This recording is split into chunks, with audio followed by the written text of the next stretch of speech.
These are difficult surgeries, I will say though, day one and day two in hospital, I was in hospital for 4 days, 3 nights, by the way, after this surgery. I won't sugarcoat it. My surgeon says that it's directly related to, overall inflammation, in the body. You've just endured quite a bit, right? So I had some pretty dark thoughts on those first 2 days, if I'm being honest with you. I kept thinking, what the heck did I do to myself?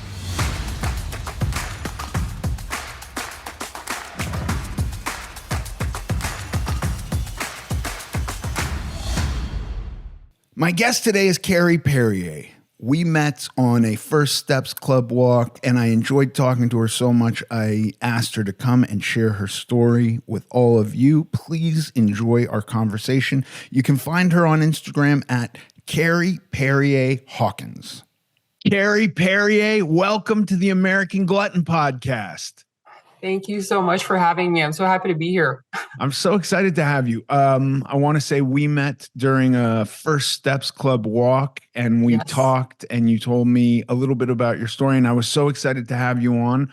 I want to, there's kind of two things I want to talk to you about, but like first, what is your story? Because I thought you looked fantastic, and Thank you. Yeah, I want to hear. Tell me again what you have been through. Yeah. So, oh my gosh, like where do I even start? I would say probably back in 2018, Ethan, I was probably at my heaviest weight.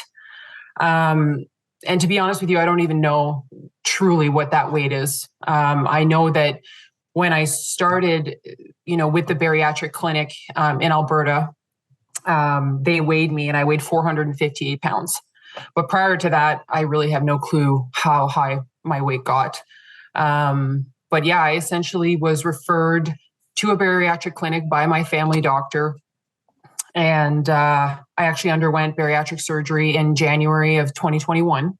So I got what's called a sleeve gastrectomy, where they go in and they cut about 80% of your stomach, which, significantly reduces your intake. And so I basically have been on a weight loss journey now for probably about 3.5 years, since I've had surgery, of course, and I've lost about 240 pounds in that time. It's amazing. Yeah. So that's the short version of it, really.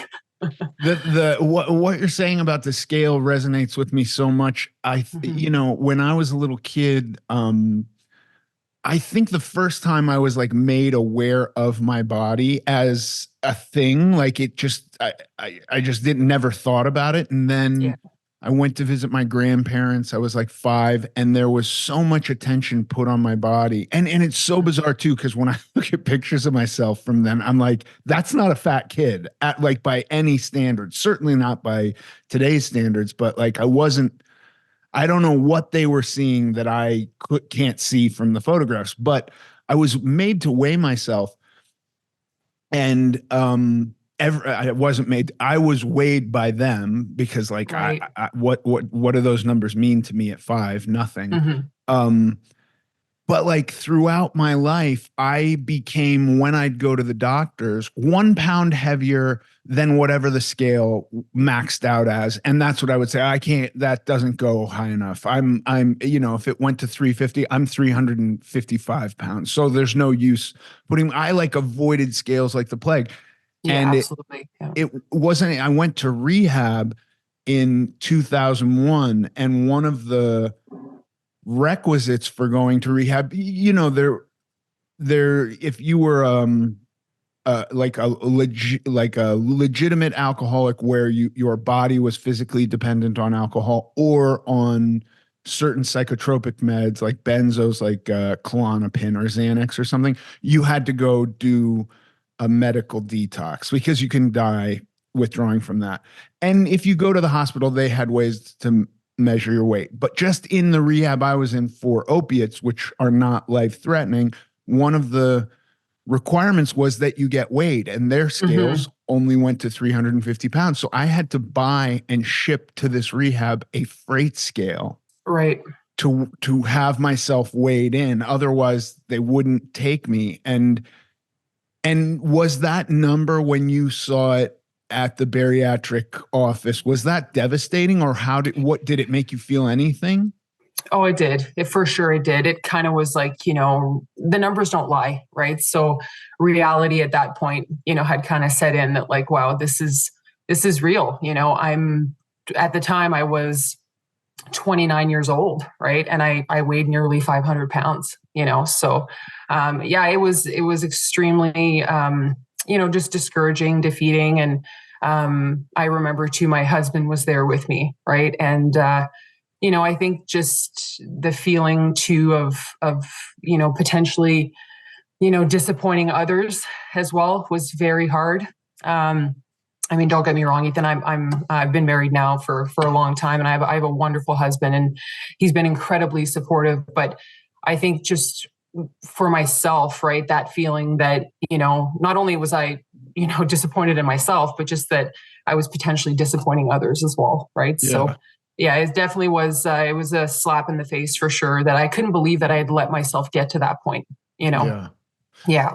With bariatric surgery, and this, I've talked to somebody before about this, and it surprised me that there were requirements just to get the surgery, like metrics you 100%. had to hit. What did you have to do? Yeah, so it's a long, lengthy process, and I know that it works differently in the U.S. than it does in Canada. I live in Canada, so I went through the public health system. So typically that means that it takes a lot longer. So I know that because I was referred back in 2018, I actually didn't get into the clinic until 2019. And then I had to work the steps basically for almost 2 years before I was even referred for bariatric surgery. So I went through the clinic's program where I worked with psychologists, nutritionists, I worked with nurses, and I kind of, had to really, really dial in, my relationship with food, and then, work through some trauma as well with the psychologist, before I was even, referred to have bariatric surgery. Some people, never end up getting referred. The other thing too is that I ended up having to lose, because I was so heavy too, Ethan. It was not safe for me to have surgery at that point. So I actually heard a statistic recently that with that surgery, 1 in 1,000 people die in surgery. Right. That So seems like a big number. yeah. And the surgeon had told me, he's like, you have to get your weight down in order for us to be able to perform the surgery on you. So he had challenged me to lose 75 pounds prior to even going in for surgery. So worked the steps basically for the better part of about 2 years.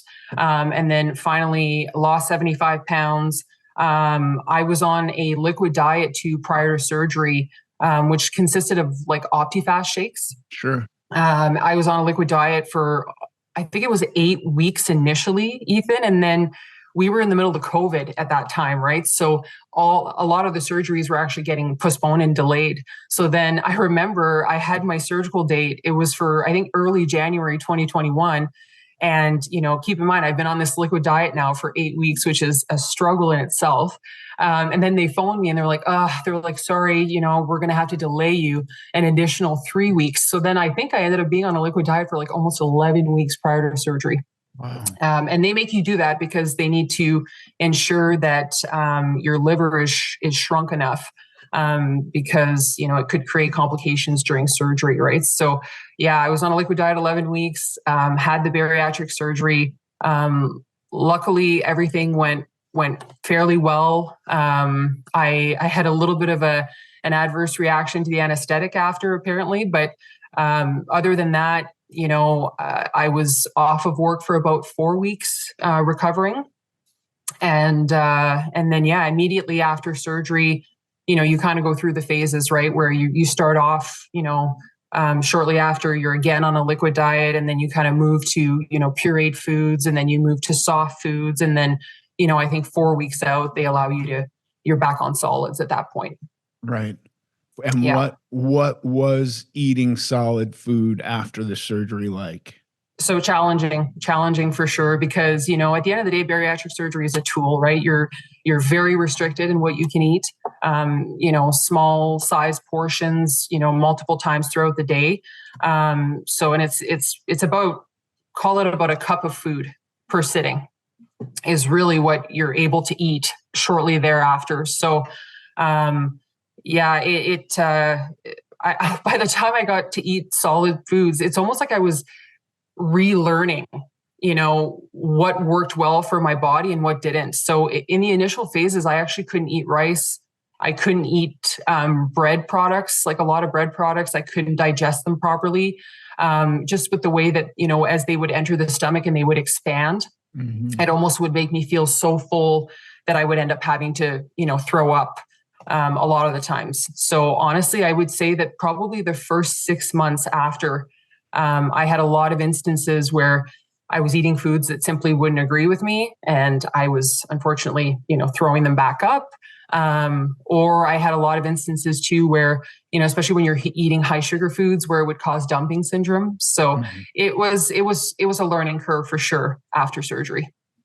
And did you find like not just what agreed with you, but did you have any kind of like, okay, now I'm going to put in implement X, Y, and Z routine or pattern, or like what was that part of it? Yeah. So they honestly, pre and post surgery, Ethan, like they really have you focus on what's called, it's kind of like a ketogenic diet. It's high protein, low carb, low fat, or like medium fat, I guess you could say. But and they have that, you're kind of hardwired, right, to eat that way. But then as you start to exercise and you start to introduce exercise, that's where it really gets challenging, because it's almost like you get to a point where you're no longer fueling appropriately for your workouts. Yeah. So it's like a whole new cycle of learning at that point, right? So I think within the first 6 months to about a year after surgery, I was simply walking. So, and I was eating probably about 800 to 900 calories of food per day. Which now I look back on that and I think, holy crap, that's so very little. But I probably lost my first 100 pounds, I would say, after surgery just by walking. Yeah. Walking and just, following the nutritional guidelines, tracking my food, of course, and doing all that. But then things really, really shifted for me. I think I would say probably about a year to a year and a half after surgery, because I really started to fall in love with running. I discovered running during COVID because of Peloton. You've probably heard of the Peloton app, right? Sure. So I'm a huge Peloton girl. So I fell in love with running. And then, the more I ran and the longer distances I ran, I really started to discover the importance of nutrition and fueling my workouts, right? Because a lot of the times, especially in the beginning, I would often bonk because I would hit that peripheral wall where I just was like so depleted and so nutrient deficient, right? And I just honestly was under fueling, under eating. So I had to be honest with you, once I was discharged from program, I ended up having to hire a dietitian to work with me. Dietitian that specialized in folks that had bariatric surgery, but that were looking to take on endeavors like marathons or triathlons and things like that, right? And how to properly fuel for those kinds of workouts. Yeah, I was gonna ask, and I didn't know that was a thing, because there are constraints on the literal amounts you're capable of eating. And so that probably makes it way more complicated for somebody to come up with like, okay, well, in a cup of food, here's what we're going to give you. And maybe then do you have to eat more frequently? Is that a thing? Yeah, that's correct. In the beginning, especially, you're eating more frequently. Now, don't get me wrong, like over time, like I'm about 3.5 years now post-op, let's call it. I'm at the point now where, of course, the tool is there, but I'm no longer restricted like I was, especially in the first 6 months after surgery. Right. I can consume now upwards of 2.5 cups, let's say, per meal, like pretty much an average plate of meal, right? Like of food, sorry. So, your stomach does stretch out over time. Okay. So that's why it's also incredibly important, right, to just be mindful, especially now. The work never stops, right? Especially now, because it's like I have to be really mindful about what I put into my body, right? Because that stomach has stretched. Yeah, So so that's a good point, because the two other people I've talked to about this surgery have mhm. both said, I don't I might be wrong on the time frame, but both of them have said there is within a certain amount of time where their doctor says you need a second surgery. Yeah, And potentially. one of them, I believe, did it, and the other one didn't. The other one Right. got, similar to you. I think he's more interested in weightlifting, but like he Yeah. became super interested in exercise and how he eats, and Yeah. opted not to get the second surgery. Yeah. And is doing great. And my friend who got the second surgery is also doing great. Right. Yeah.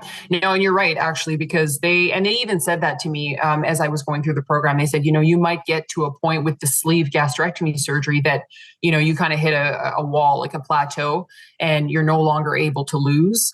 And he's like, in order to kind of, make sure that this is, like a lifelong thing, they often will recommend those people to have, the second bariatric surgery, which is, I think it's called the full bypass, is what it's called, bypass surgery. But I don't know, Ethan. I mean, for me, the fact that I was going under the knife to begin with, right, to have to do all this, I can tell you, just speaking purely from my experience, there's absolutely no way that I was not going to be successful in this. Like, there was Yeah. just no freaking way.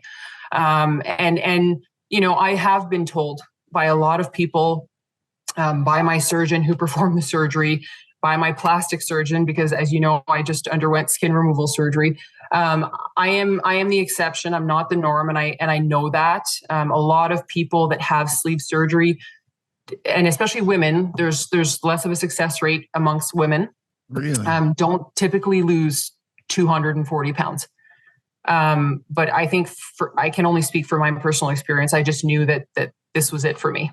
That Well, there was okay, but no. yeah, I want to say, like, I do think bariatric surgery is a tool, but I Yes, it don't, is. Yeah. I don't personally believe that there is any one shot solution. So like, you got bariatric surgery, you used that tool, but then Yep. you also went to a dietitian, you started Absolutely. exercising, you became, it sounds like a little obsessed with running, You bet. and like that's all ancillary and in addition to. Do you know what I mean? Like, I think Absolutely. Yeah.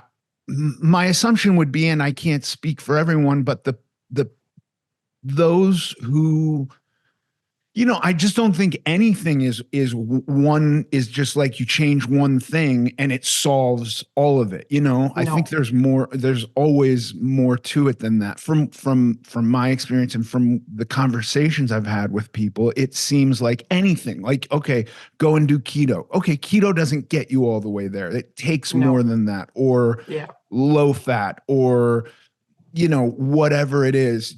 Even if it was just running, I would assume there's more to it than just running. If you woke up Yeah. one day back at your old weight and went, I'm going to start walking with the intention of eventually running, it would Hmm. take more than just that. There would be more to it than just that. No, and I totally agree with what you're saying, and I can only speak for myself. You're right. I did use bariatric surgery as a tool. I don't think there's no such thing as a one-stop shop. I think anybody can achieve, weight loss and transformation in their own way. It doesn't have to necessarily be by, bariatric surgery, but yeah, it is very much a tool. The work does continue on afterwards, and it's not a linear journey by any stretch. There's peaks, there's valleys, and you have to adjust along the way, Yeah. 100%. Yeah. I Yeah. spent, a solid 15 for, I was on and off of diets for much more than 15 years, because the first diet I was put on, I'm 48, and the first diet I was put on was 5. Oh yeah.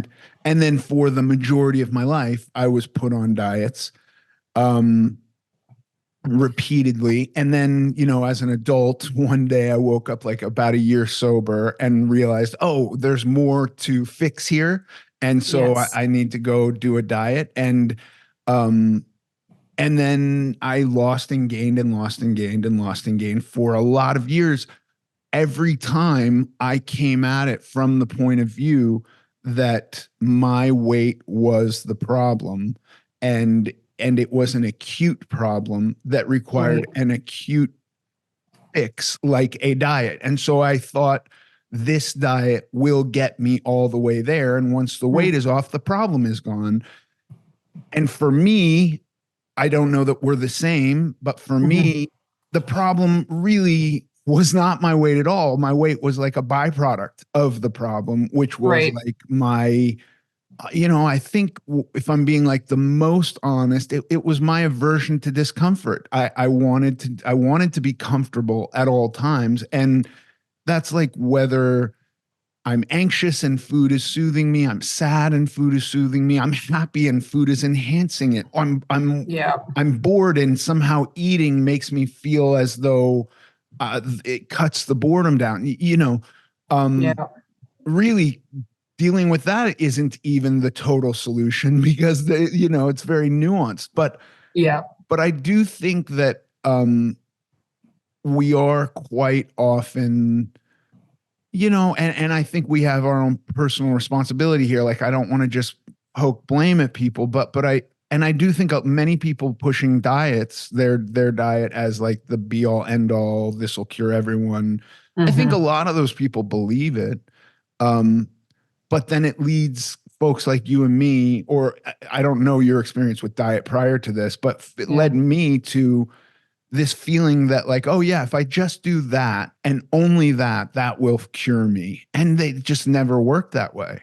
Yeah. No, I completely agree with you. It's funny too, because similar to you, food was definitely a crutch for me. Like whenever I was happy, I was sad, it didn't matter what it was, right? It's just, somehow food brought me comfort. And I remember too, like after I had bariatric surgery, I actually had to stop watching television, Ethan, Yeah. for like the better part of like, I would say even almost a year. The only time I would ever watch television is when I was on the treadmill Yeah. looking at the TV screen, because then I was walking as I was doing it, because even things as TV and couch time, right, directly associated to snacking, eating, and once I was on the couch, I wasn't getting off at that point, right? Yes. No, So same with me. Yeah. yeah, yeah, but I mean, I don't know. I mean, for me, there's this quote that I really, really relate to, Ethan. It says, I'm probably going to butcher it, but I think it's something like, when the pain of the current reality becomes greater than the fear of change, that's when we change. Yeah. And I don't know that it's the same for anybody, right? I mean, for me, it took, um, just being incredibly uncomfortable, being in my own skin. Um, and I remember, actually, I'll share the story with you, but during COVID, I had injured my back, and I was at the heaviest. I don't even know what my weight was at the time, but anyways, I had injured my back, and I remember I think it was something like 3 or 4 bulge discs in my back, and I remember my husband at that time during our relationship had basically become my caregiver, because there were so many things that I honestly just couldn't do. Just taking a few steps, I was in pain. Standing up too long, I was in pain. Bending over, and whatever the case may be, I just constantly was, just aches and pains. But I had injured my back, and I literally, could not even go to the bathroom by myself. Ethan, my husband, had to help me, go to the bathroom. And I was 29 years old. And I thought, what am I doing with my life? I just was so tired of being sick and tired. I don't know if that makes sense, right? But I just, Yeah. and sometimes it takes a light bulb moment. Sometimes it doesn't, but I think for me, having gone through that experience, and just really feeling like I was, like I said, not only letting myself down, but letting down my spouse, who I shared my life with. not being the best version of myself, I think for me was like, oh gosh, I really, really, really need to make a change, and then of course I chose bariatric surgery as a tool. But yeah, that's Yeah. kind of what did it for me. In a world besieged by unhealthy choices, where fast and ultra-processed foods are omnipresent and dominate society, you can fight back. Introducing the Prep Deck, a radical new tool that turns temptation into healthy choices.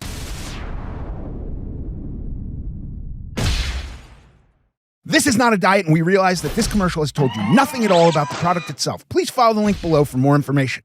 I think that is part of the, that's a really vulnerable place to be. Yeah. And I woke up probably 50 times, and this is with drugs and alcohol too, going like, I can't do this anymore. This is, I can't live like this. I mean, often it's so odd because often I was trying to escape discomfort, and it would be like this metric, like if I can get comfortable right now, it'll be okay, without realizing that the discomfort that I was creating in the future was far worse than than just like sucking it up and experiencing the discomfort now. Do you know what I mean? Right. Like, yep. Yeah, I do.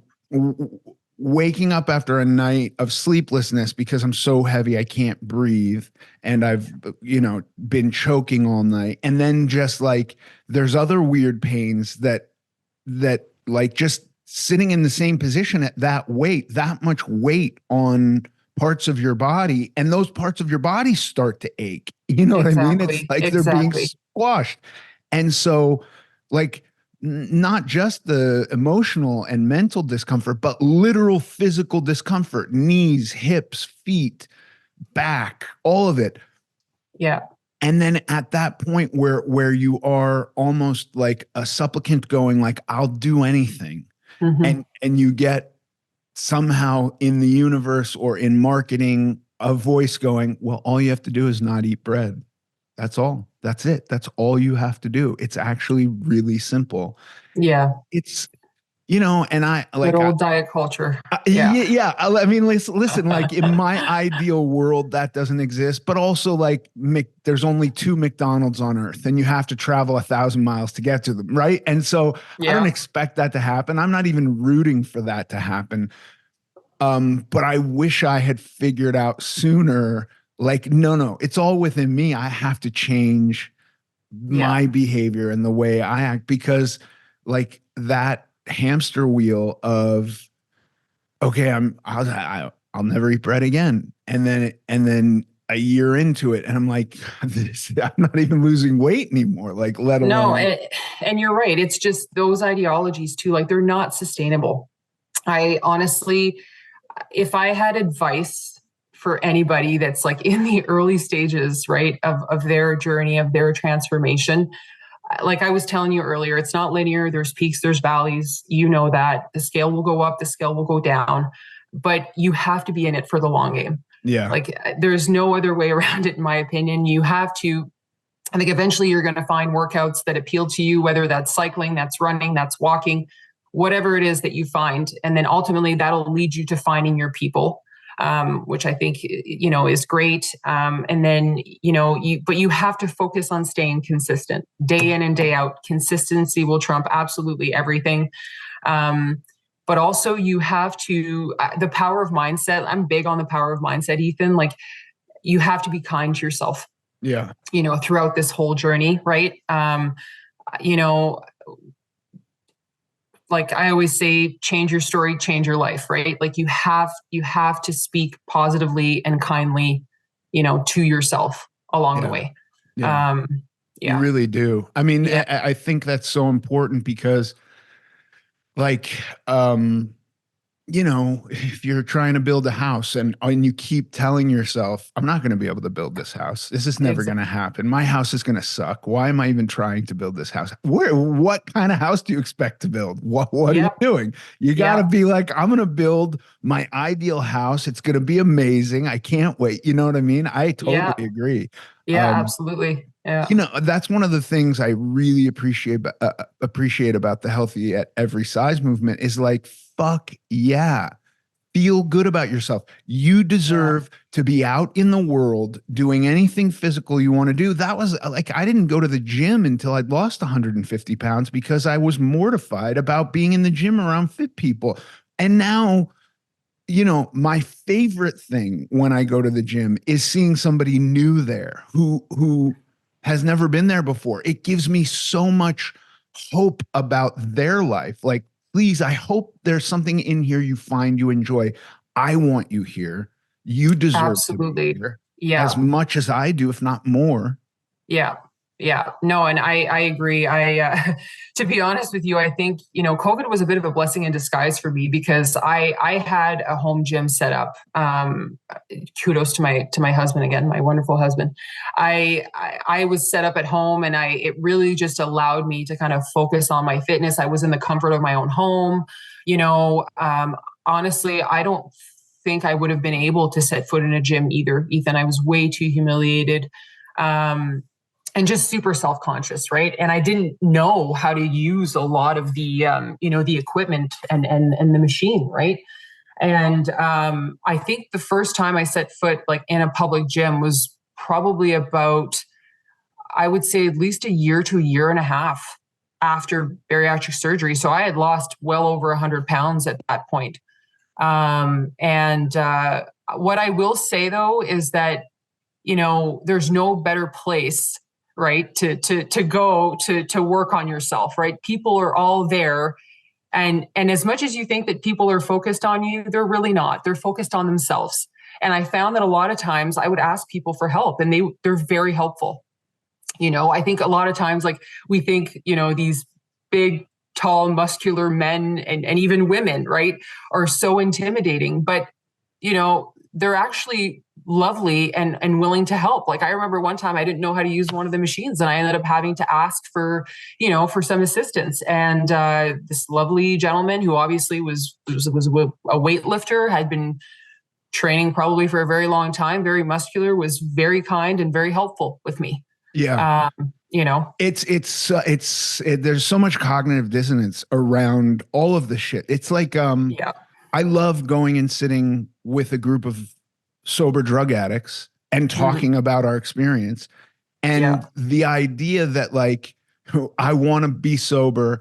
And I know right down the street, there's a group of drug addicts who are trying to be sober and getting and doing some work and having conversations about sobriety. But I can't go there because I'm not as far along as them yet. You know what I mean? mhm, It's mhm, just crazy. yeah, That's the place to be. And so, like, I think with any of this stuff, finding a group of like-minded people, and you don't have to become friends with everybody at the gym, but no, everybody at the gym is in pursuit of what you're in pursuit of. exactly, You yeah, know, there 100%. isn't some local kitchen for meal prep. I've never found that, but it would be fucking awesome if there was, and Yeah, like you could just yeah, get together and like talk about recipes or something. Like, yeah. that's actually not a bad idea. No, You know what I mean? Like a there's your gym, next but for idea. cooking. Yeah, exactly. But I think that, like, if you frame it that way for yourself, like, where's a group of people that have a similar desire to better themselves in the same way as me? It's the fucking gym, you Yep, know? 100%. Yeah. And I found too, I was really reluctant too in the beginning of my journey to share my story. Like, a lot of times I wouldn't talk about it. Yeah. And I found that, being vulnerable and talking to people about it, um, you really don't know who you're impacting, Ethan. Like, Yeah. somebody, if you're sharing your story, I mean, you could really impact, even if it's just one person. You can give them the courage to then really just continue to pursue their journey, or to even to have them share their journey with somebody else, right? But yeah, just kind of, I find being vulnerable, it really just helps you connect with other people, you Yeah. know which was challenging for me for a long time. I'm with you. No, it Yeah, was something it was almost something that there were aspects where, like, I'd lost weight and I just wanted to forget and yeah, pretend that that version of me didn't exist. And that didn't service me at all. No. That didn't help me at all. That actually made it more difficult. And talking about it has, I'm not like, I am kind of convinced that the way I live my day-to-day life is something I hadn't found prior to all of this. But talking to folks like you and to Hmm. medical people, this is so beneficial to me. I'll sometimes go and do these conventions for actors, and people come to me. The thing I never get, people want to come up and talk about that line from Mallrats, and that's fine. Or like, what Hmm. was it like to be on Boy Meets World? That's all fine. Yeah. But what I never get sick of talking about is weight Yeah. and my experience with weight, their experience with weight, what they're going through, any tips I might have, any tips I can glean from them. That Absolutely. that does not get old for me. It's amazing how, because it was a part of my whole life, and it's still a part of my life. And I think that's the other part of it that has been helpful, is coming to terms with the fact that this isn't going away, No.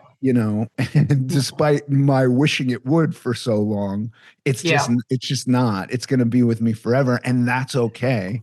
I You say know? that too all the time. It's a lifelong pursuit, Yeah, right? Like no, I do agree with you. It's something that I'm probably going to have to work at for the rest of my life, yeah. honestly, you know? So, I do think that can be daunting to people who haven't stepped onto this path yet. And all I would say is, like, yeah, that's true for me. That's true for you. mhm, The amount of effort and mental focus that it takes in the beginning to get on the path is not that that isn't a constant. That life gets easier. You find a routine that's correct. workable, Yeah. and then you're living in a different way. You're still got to put effort into it and be aware that, like, that other path is still there. That didn't disappear. Yeah. Um, but it does get easier. Yeah, Yeah. it does get easier. You're right. You build up patterns, you build up routines, right? And then, you just kind of you keep putting one foot in front of the other and you get through it. I always say day by day, Yeah. right? But that's also why, the power of, the before and after pictures is Yeah. so incredibly great, Ethan, right? Totally. Like if I look back at myself, when I weighed almost 500 pounds to what I am now, especially now, post skin removal. I mean, it's, sometimes I need those reminders, Yeah. right? So, yeah, they're very powerful. Okay. Let's talk about skin. I want to Yes. know if that was something you were prepared for. Oh, man. So, okay. So I'll start from the beginning. I think I was probably in maintenance, Ethan, for the better part of a year, if not longer. So I want to start with that. Um, I'm quite tall too. I know we've met in person, right? But I'm 6 feet tall. And I think my lowest removal was about 218 pounds.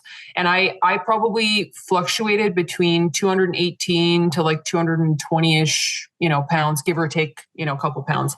But I knew that I always wanted to have skin removal surgery. Um, I wish in hindsight, given what I know now and how expensive it is, I wish I would have started saving my money a lot earlier on in my journey. So if I have a piece of advice for some folks, I would just maybe start to consider those things as you're losing the weight. But yeah, I don't think when I looked at my body after having lost 240 pounds, it was a bit of a mind fuck. Am I allowed to swear on this podcast? I'm so sorry. Absolutely. Yes. Yeah. Because, you look at yourself at your heaviest weight in the mirror, you're not happy with what you're seeing in the mirror. You lose 240 pounds and then you're plagued with an incredible amount of excess skin.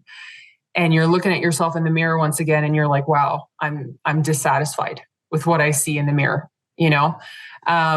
So for me, it had really taken a toll on my self-esteem.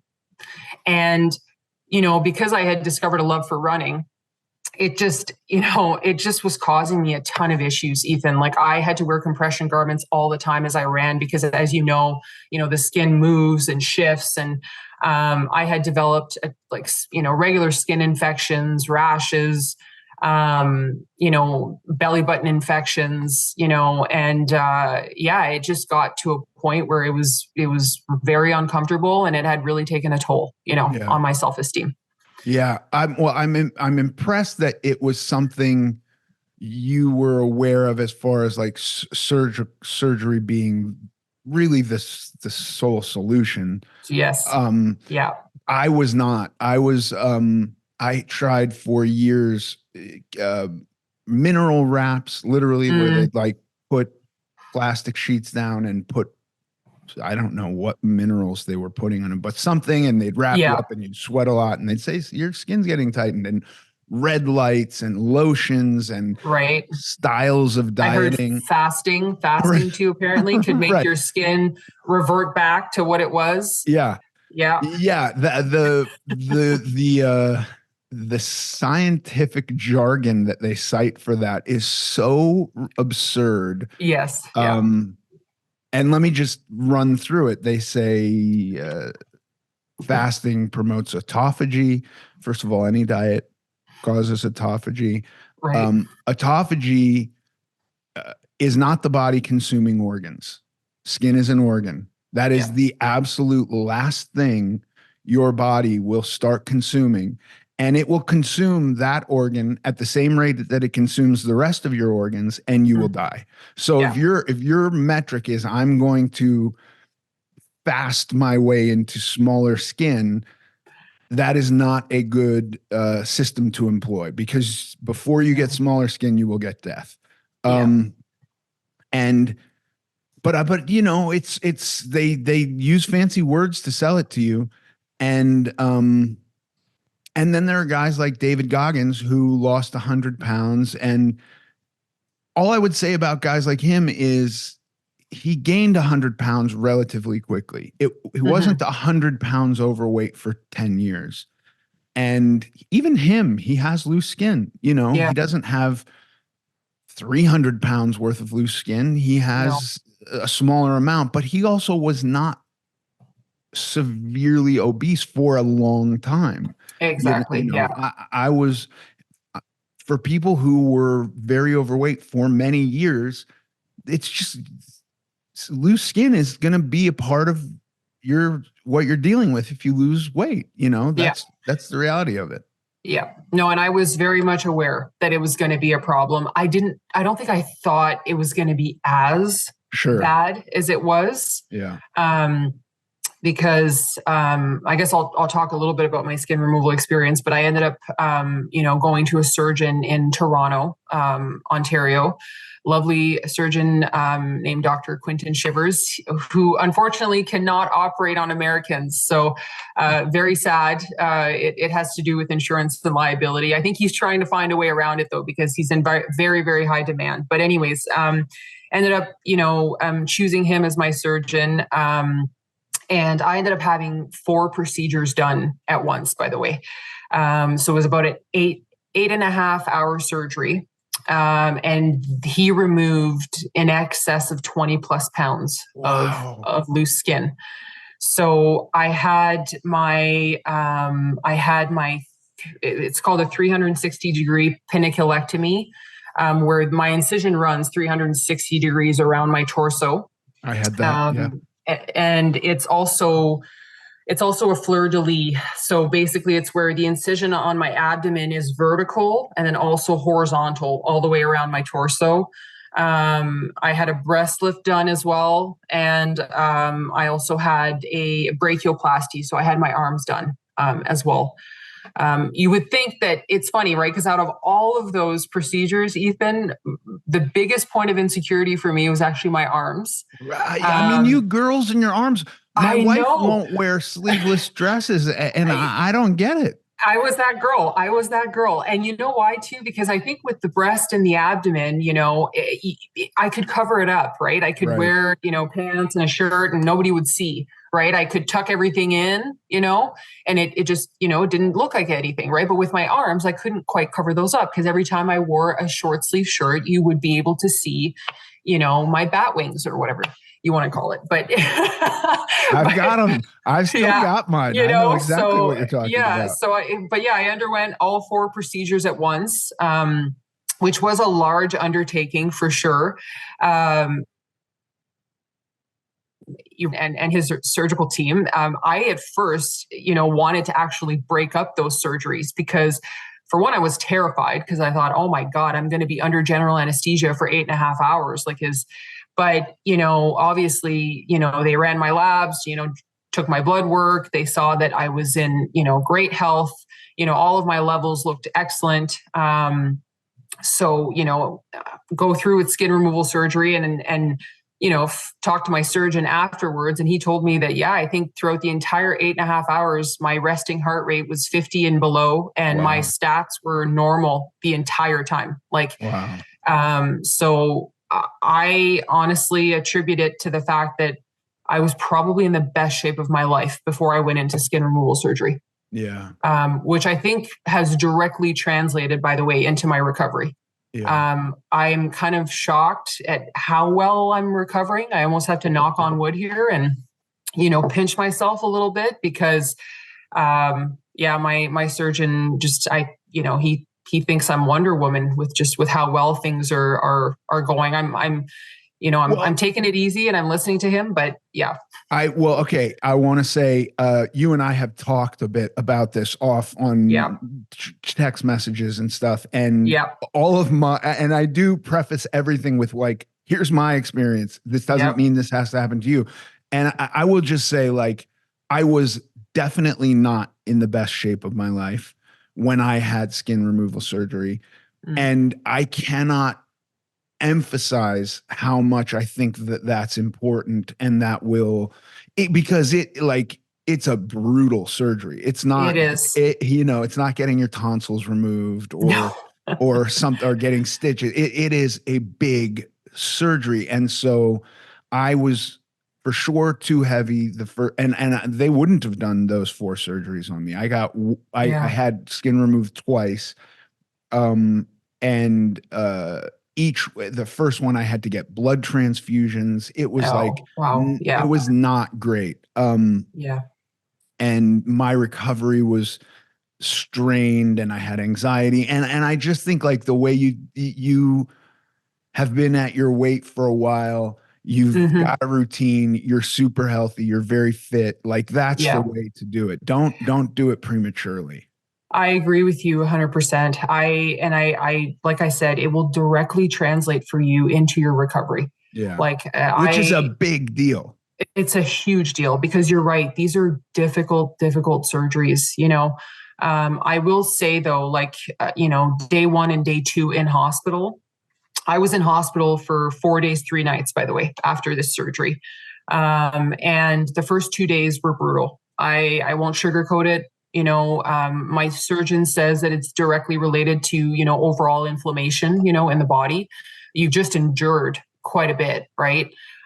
So I had some pretty dark thoughts on those first 2 days, if I'm being honest with you.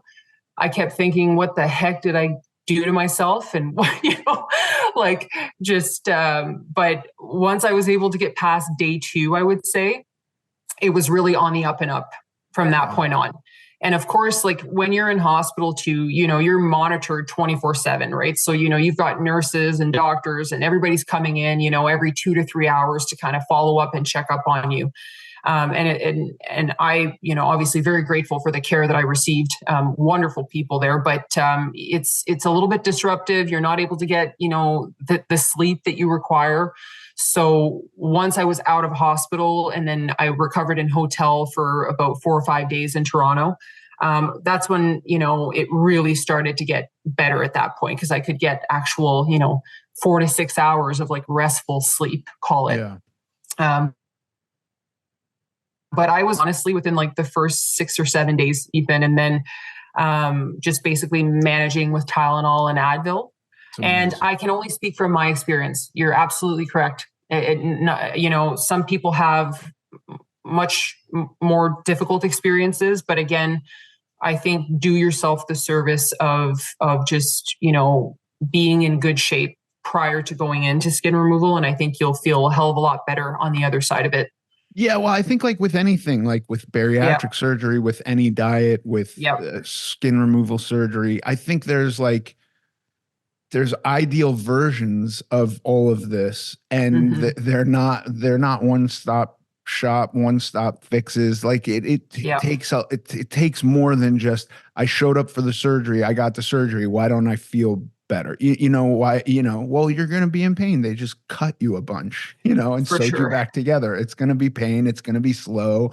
There's a Yeah. lot of mental shit to deal with. Like for me as a person in recovery, like waking up after anesthesia, I'm just like, give me drugs. Mm. Like, just let me go numb out with drugs. And that's super unhealthy for me. You know what I mean? Right. Right. So that was a complication that I like, I didn't go into it with a lot of rational thought. I went into it Mm. emotionally, and it was something that I believed for a long time was unnecessary. And so then finally, when I was doing, I was scared of the operation, and had just a tremendous amount of anxiety, and wasn't thinking through like, how am I going to deal with this after? I didn't do any of that. And I think like that's one of the things I do now much better is I game plan stuff, and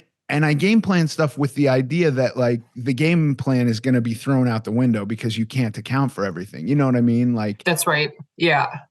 I think it was like a military term, or maybe it's like a boxing thing. Like once you get punched in the face, your plan goes out the window. But like, but like at least I have thought through some of it, and there's still some things some tools that I can acquire that I've thought like, okay, if X happens to me, what do I do? Okay, if Y happens, so if my experience, if I wake up on day 2 and I'm like in that dark place, am I going to be aware that I was going to be that way? And I'm going to go like, okay, today, none of my thoughts count. I'm just Yeah. getting through today. You know what I mean? That's helpful to me now. That Yeah. was not something I did. And so that dark place took over because that was just my reality, Yeah. For sure. Yeah. When No, sorry, not to no, cut you off, but please. I definitely had some dark thoughts the first couple of days, and then it got better from that point on. And now I'm in the point where I'm 2 weeks post-op now. By the way, I have to say before I lose my train of thought, day 5 post-op, I had my first appointment at my surgeon's clinic, and so walk in and they remove all of my dressings, right? And they clean all of my incisions up, right? And I don't have any other words for it, Ethan, besides the fact that it was life-changing for me. Yeah. I did post a post, I guess, on Instagram. I know you saw it, but it's just like the before and after. I mean, what these surgeons can do is absolutely incredible. I mean, they really are masters of their craft. I mean, I did not think that this was possible for me, Yeah. honestly. And that doesn't mean perfection, by the way. There's no such thing as perfection. I mean, these people at the end of the day are surgeons, they're artists, but they're not magicians, right? So I think, we have to manage those expectations as well. But I am incredibly grateful. And just to look down at my stomach, and to not have to lift this massive, hanging pouch of skin that I had, right? Just to be able to see my stomach was like just incredible for me. It was life-changing. But now my thoughts are, I'm recovering right now, and I'm the only thing I'm allowed to do really technically is walk, right? But it's like I'm recovering for 6 weeks. I can't exercise.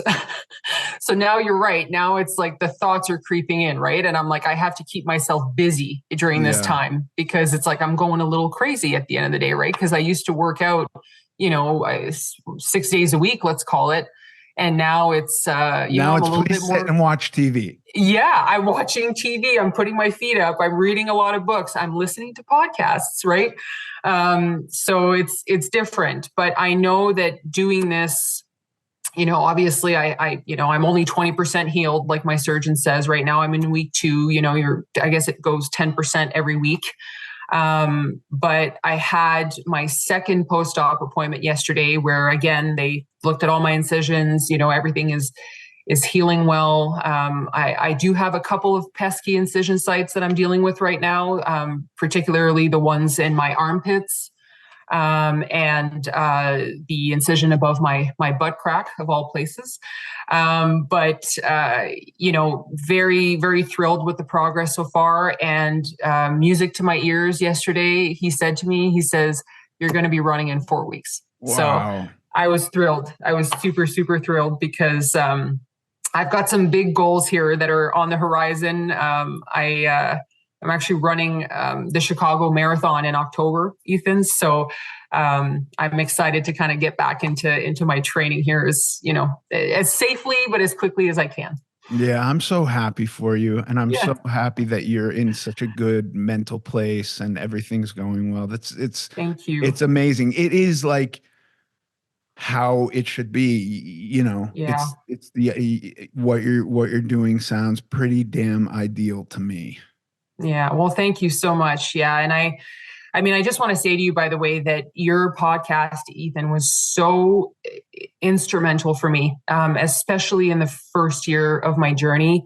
I love that you have people that come on that are subject matter experts, and I learn a ton of stuff, by the way, but you also have just regular people, right? Like me and you, right? That have, stories that they like to share that could be relatable, that could impact other people. So I'm gonna put you on the spot. Actually, this story is crazy, but I remember when I first started listening to your podcast, I sent you an Instagram message. This was like the very, very beginning, right after I had my bariatric surgery, and I remember I said, I really appreciate you, really appreciate your content. Your story obviously resonated with me as well. And I said, one day, Ethan, I'm going to be on your podcast. That's fucking awesome, Carrie. I had no idea. That's amazing. When we met at the walk and we were chatting, I was like, you got to come on my show. I had no idea. That's amazing. And I manifested like 3.5 years ago, dude. I shit you not. I wrote you a message. I'm like, I'm going to be on your podcast. And here we are. And here we are, friend. That is awesome. That's amazing. I had no idea. It's a hell of a story, right? Yeah, it is a hell of a story. It really is. Like, I want people to know my experience because it's a real experience. But a lot of like what I went through, the purpose of me sharing my experience is like, you don't have to have this experience. This experience for many years sucked. Mm-hmm. I'm hearing your experience, and obviously none of it's easy. No. Like, you're killing it. Like, I really am impressed by how well you're doing. And even our texts, I can't help but like just say like, here's what I went through. Beware of X, Y, and Z. And I'm so glad that's not happening for you. Do you know what I mean? Like, it doesn't have to. Yeah, no, and it doesn't have to. No, and I'm thankful we met, and I'm looking forward to continuing, and chatting with you. And hey, who knows? Maybe in a couple of months I'll come back on and we'll have another conversation. I would love that. I definitely want to have another conversation after or around your this goal you've set that you're going to pursue. Like the Chicago Marathon. That sounds running the Chicago Marathon. And then I'm putting this out into the universe. I haven't talked about it a whole lot, but I am running my first ultra marathon. Holy shit. I know. Dude. At the end of October, I'm running my first, it's 100 kilometers. Wow. And I have to talk about it because I have to shout out a couple of girls. I'm running it with 3 other women. Sandra, Melissa, Danielle, they're wonderful ladies. And, yeah, we're embarking upon this together. There's a 30-hour cutoff, so we're going to be running for the better part of 24 plus hours. Oh my God. But I'm looking forward to it. I'm excited about it. The reality of it is that there's a real possibility here that I may not finish this thing. I don't want to put that out into the universe, but I have to be realistic. But for me now, Ethan, I'm at the point where I would rather try than not try at all. Right. Yeah. And 100%. And by the way, you run a step further than you've run and you won. Yep. You know what I mean? Like, yeah, absolutely. If you've only run 50K, or I don't know how far people run because I don't run very well, but like I have flat feet and running I've tried and I just really didn't enjoy it. I think that's the other thing to emphasize with what you're talking about is like, you don't have to run. You like running. I don't like running, but fuck, I'm glad you like running and that you found it. And I'm glad you like weightlifting. Yeah. Right? I have a buddy named Shane Powers who I've had on the show. He was on Survivor many years ago, and he since Survivor, and I've talked to him all about this and like what my theory is, and I can't prove this scientifically, but from getting off the show Survivor, he's been 30 pounds heavier than he ever was his whole life. And I actually think there is some correlation to when we starve ourselves, how hard it is to then regulate what we eat. You know what I mean? Right. Yeah. Crash diets can cause just an incredible appetite. And it's not easy. And so he's been struggling with this for a long time. I don't think he'd mind me sharing this. He would go and do workouts and eat healthy and never enjoyed working out. And just within the last couple of months, he found rowing on rowing machines. And he can sit and do it for hours and he loves it. And he'll send me screenshots of his time, just rowed for 2 hours. And he's blown out and feels great and actually enjoys doing it. And like, you can find something active you like to do that is going to serve you more than sitting and watching TV. 100%. Yeah, no. And I agree with that. You find what you love and you're going to find your community, right? Yeah. 100%. And I'm now actually getting into weightlifting, by the way. I hired a trainer during my second marathon prep because I lost a lot of strength during running and I kind of wanted to really focus on building back up. But now I'm at the point too, especially post skin removal, where wow, like the possibilities are endless, right? And I want to be able to, really focus on body composition and seeing, what I could do, right? With my body, right? So I am excited to do some more resistance training and kind of really incorporate that, into my marathon preps. I have my girlfriend, Julia, who I'm recovering at her home here as we speak, but she's really big into strength training too. So, that's been a good motivator for me. But yeah, find what you love and you're going to find your people. I agree. Yeah. And I just want to say, this happened 2 days ago, so it's fresh in my mind. My wife and I were traveling. We were at a hotel and she likes exercise classes. That's really what she likes. But there was no exercise class at the hotel, but there was a gym. And she said, I'm going to the gym with you today. I want you to give me one of your workouts or a version for me. And I said, yeah, okay, I'd love to.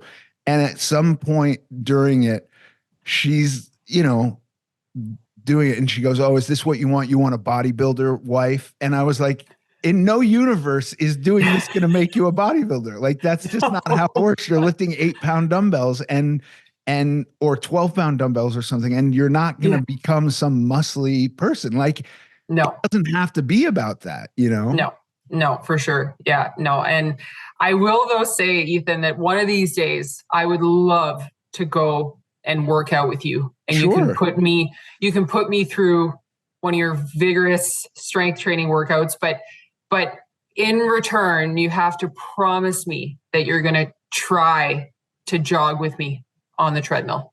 Oh boy. Listen, I will like a 3 miles an hour on the treadmill is a fast pace for me. There you go.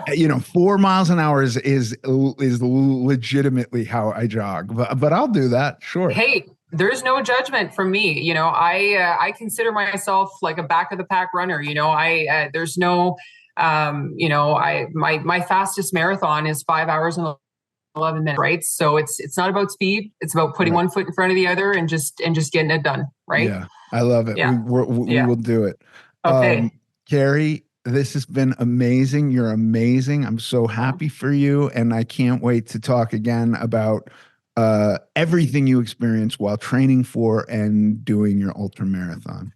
Thank you so much for having me, and I will talk soon. Yes, thank Okay. you. Take care. Bye.